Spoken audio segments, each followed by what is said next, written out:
এই Russell viper 100 বছর আগেই কিন্তু বাংলাদেশ থেকে প্রায় বিলুপ্ত হয়ে গেছিল। এটা সাহারা মরুভূমিতে পাওয়া যেত, আরব বিশ্বের বিভিন্ন দেশে পাওয়া যেত। বাংলাদেশে কিভাবে আসলে এই সাপটা? সাপে কামড়াইলে বাংলাদেশে আমরা কিছু ভুল বা কুসংস্কার কাজ করে থাকি। আর কিছু সাপ আছে, আপনি জানেন কিনা, সারা পৃথিবীতে যত ধরনের সাপ আছে 80% সাপ যাদের বিষ নাই, মানুষকে কামড়াইলে মানুষের শারীরিক কোনো ক্ষতি হয় না। এবং সাপের একটা নেচার আছে, কিন্তু আপনি যতক্ষণ পর্যন্ত তারে খোঁচাখুচি না করবেন ততক্ষণ পর্যন্ত কিন্তু কামড়ায় না। খেয়াল করে দেখেন, ধরেন আপনার পাশ দিয়ে চলে যাচ্ছে, আপনাকে প্রথমে কিন্তু ছোবল মারে না, এটা সাপের একটা বৈশিষ্ট্য। কিন্তু এই রাসেল ভাইপার বাংলাদেশে যেটা ছড়িয়ে পড়েছে, সাপের ব্যাপারে কিন্তু হাদিস আছে একাধিক। এবং এক্ষেত্রে আব্দুল্লাহ ইবনে ওমর রাদিয়াল্লাহু তাআলা আনহু, তিনি সাপ দেখলেই কিন্তু দৌড়ান দিতেন এবং মারতেন। আপনি বলবেন যে হুজুর কেন তিনি মারতেন? নবীজি সাল্লাল্লাহু আলাইহি ওয়াসাল্লাম এক প্রকার সাপের ব্যাপারে খুব সতর্ক করেছিলেন সাহাবীদেরকে। কোন সাপ? দেখেন, নবীজি সাল্লাল্লাহু আলাইহি ওয়াসাল্লাম সেই সাপের ব্যাপারে, আনা আয়েশা রাদিয়াল্লাহু তাআলা আনহা ক্বালাত, আমরা রাসূলুল্লাহ সাল্লাল্লাহু আলাইহি ওয়াসাল্লাম বিকতলি জিত্তুফিয়াতাইনে ফাইন্নাহু ইয়ালতামিসুল বাসার ওয়া ইউসিবুল হাবাল। আয়েশা রাদিয়াল্লাহু তাআলা আনহা থেকে বর্ণিত, তিনি বলেন, রাসূল আকরাম সাল্লাল্লাহু আলাইহি ওয়াসাল্লাম পিঠে দুটি সাদা রেখা বিশিষ্ট বিষধর সাপ মেরে ফেলার নির্দেশ দিয়েছেন, কারণ তার দৃষ্টিশক্তি কেড়ে নেয় এবং গর্ভস্থ সন্তানের উপরে বিরূপ প্রতিক্রিয়া সৃষ্টি করে। গর্ভে যে সন্তান থাকে, এরকম কোনো মাকে যদি এই সাদা রেখা বিশিষ্ট সাপ দংশন করে, তাহলে সেই সন্তানের উপরে ইফেক্ট করে, মায়ের উপরে ইফেক্ট করে। এটা নবীজি নিজে বলেছেন। কোথায় আছে হাদিসটি? এই হাদিসটি আম্মাজান আয়েশা সিদ্দিকা রাদিয়াল্লাহু তাআলা আনহা থেকে বর্ণিত। আরেকটি হাদিস, ওয়াকালাল আবতারু ওয়াদুত্তুফ ইয়াতাইনে, নবীজি কি বলছেন? লেজ খসে যাওয়া এবং পিঠে দুটি সাদা রেখা বিশিষ্ট সাপ। আব্দুল্লাহ ইবনে ওমর রাদিয়াল্লাহু তাআলা আনহু একটা সাপ দেখলেন, তারপরে এটার পিছু নিয়েছেন। অন্যান্য সাহাবীরা ওনাকে বলছেন, এই তুমি কোথায় যাচ্ছ?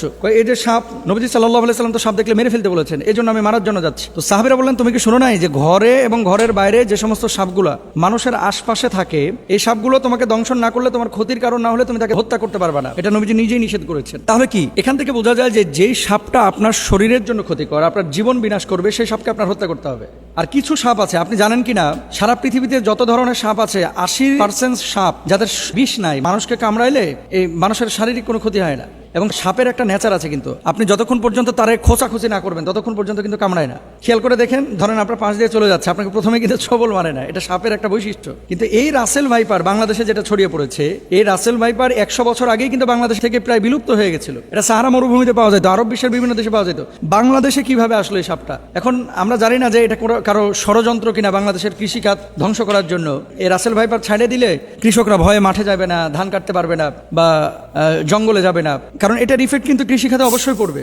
ডাক্তাররা বলতেছে যে এটা যদি দংশন করে তাহলে মানুষ মারা যাবে খুব শীঘ্রই। এবং মেডিসিন বা ইনজেকশন দেওয়ার পরে, অ্যান্টিভেনম দেওয়ার পরেও কিন্তু কাজ হয় না। অনেক সময় কিডনি বিকল করে ফেলে, হার্ট দুর্বল করে ফেলে, হার্ট বিকল করে ফেলে, এই জন্য মানুষ মারা যায়। এখন নবীজি সাল্লাল্লাহু আলাইহি ওয়াসাল্লামের সেই হাদিস থেকে আমরা স্পষ্টরূপে বুঝতে পারি, যেহেতু রাসেল ভাইপার মানুষের জন্য ক্ষতিকর। এবং আজকে দেখলাম পত্রিকায় ফরিদপুরের একজন লিডার, তিনি ঘোষণা করেছেন যে রাসেল ভাইপার একটারে যে মারতে পারবে তার আমি 50,000 টাকা পুরস্কার দেব। তো এখন মানুষের জীবন আগে ভাই। প্রাণী, এই সাপ, পোকামাকড় যারা দংশন করে, এগুলো পরিবেশের ভারসাম্য অবশ্যই রক্ষা করে, কিন্তু মানুষের জীবনের জন্য যদি ক্ষতির কারণ হয়ে দাঁড়ায়, নবীজির ভাষ্য অনুসারে সেটাকে হত্যা করতে হবে। এবং ইভেন কুকুর, রাস্তায় যে সমস্ত কুকুর ঘোরাফেরা করে আপনার কোনো ক্ষতি করে না, তাদেরকে হত্যার কথা বলা হয় নাই। কিন্তু এমন কুকুর যদি থাকে যে কুকুর দেখলেই আপনার পেছন থেকে ধাওয়া করে, বাচ্চাদেরকে কামড়ে দেয়, এই কুকুরগুলোকে হত্যা করতে বলা হয়েছে। সুতরাং রাসেল ভাইপারের যে বিষয়টা, এটা হাদিস থেকে আমরা যেটা বুঝি, নবীজি সাল্লাল্লাহু আলাইহি ওয়াসাল্লাম বলেছেন ক্ষতিকারক যদি হয়ে থাকে তাহলে সেখানে তাকে হত্যা করা যাবে। এবার আসেন, সারা বাংলাদেশে প্রায় 70% জেলায় রাসেল ভাইপার ঢুকে গেছে। এখন সাপে কামড়াইলে বাংলাদেশে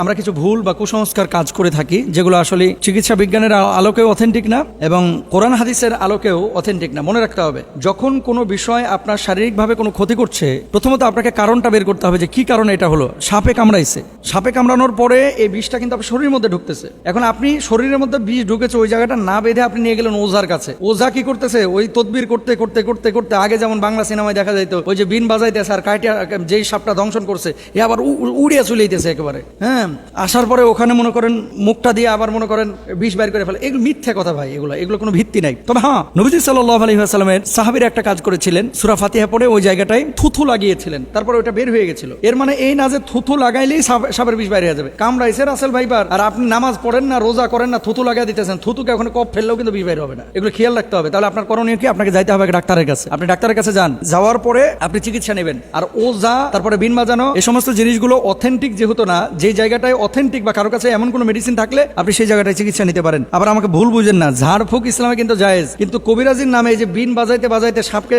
দৌড়ায় নিয়ে আসা। আচ্ছা ভাই, সাপ এখানে কামড়ানোর পর কি বসে থাকে?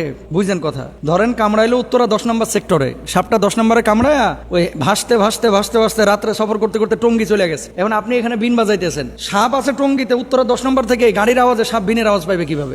জিনিসগুলো কিন্তু একটা ভাবার বিষয়। তাহলে আমরা এই বিষয়গুলো খেয়াল রাখবো। সাপে কামড়াইলে চিকিৎসা নেওয়ার চেষ্টা করব। সাপে কামড়ানো জায়গায় তৎক্ষণাৎ পরিষ্কার করে ব্যান্ডেজ বা সুতির কাপড় দিয়ে ঢেকে দিব, এটা ডাক্তাররা বলছেন, এবং সেই জায়গাটাই রশি দিয়ে হালকা করে বেঁধে দিবেন যাতে করে বিষটা উপরে যাইতে না পারে। মনে রাখবেন, আপনি পানির মধ্যে পা দিয়ে রেখেছেন, পানিতে থাকা কোনো সাপ যদি পায়ের উপরে কামড় দেয়, এটা খুব মনোযোগ দিয়ে শুনবেন। আপনি পানিতে আছেন, ঠিক সেই সময় সাপ আপনার পায়ে কামড় দিয়েছে, আপনি নিশ্চিত থাকবেন যে আপনার শরীরে বিষ ঢুকবে না। কেন বলেন তো?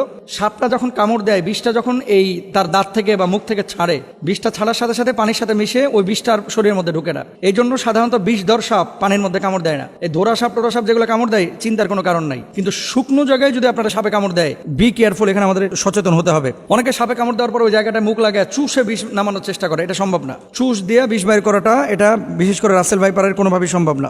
আর বিষাক্ত সাপে কাটলে বাঁচার একটাই পথ, দ্রুত হাসপাতালে যাওয়া, আল্লাহর কাছে দোয়া করা, সূরা ফাতিহা পড়ে সেই জায়গাটায় ফুৎকার করা। যেহেতু এই সূরাকে বলা হয় সূরাতুশ শিফা, মনে রাখবেন, সূরা ফাতিহাটাকে বলা হয় সূরাতুশ শিফা, এবং সাহাবীরা এই আমলটা করে ফলাফল পেয়েছে। আমরা আমলটাও করব এবং হসপিটালেও যাব, আল্লাহর উপর তাওয়াক্কুল করব। আল্লাহ তাআলা তৌফিক দান করুন।